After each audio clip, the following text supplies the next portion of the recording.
عمر رضی اللہ عنہ مسجد میں سوئے ہوئے تھے، ان کو خواب میں آواز آئی، میرا ایک بندہ جنت البقیع میں مجھے پکار رہا۔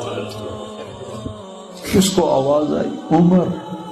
کس کے بارے میں؟ گانے والا۔ عمر رضی اللہ عنہ ننگے پاؤں دوڑے، ننگے سر، گویے کی نظر پڑی، عمر آ رہے ہو، ننگے سر ننگے پاؤں، نے کہا ابھی آج میری خیر نہیں۔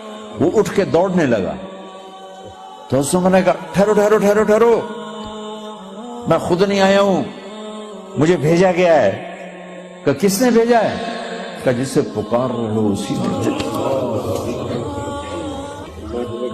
تو بوڑھا بیٹھ گیا، کہنے لگا واہ میرے رب، ساری زندگی تیری نافرمانی کی، آج تجھے پکارا تو اپنے پیٹ کی خاطر پکارا، اور تو نے اتنا بڑا میرا اعزاز، اتنی بڑی مجھے عزت دی، اے اللہ مجھے معاف کر۔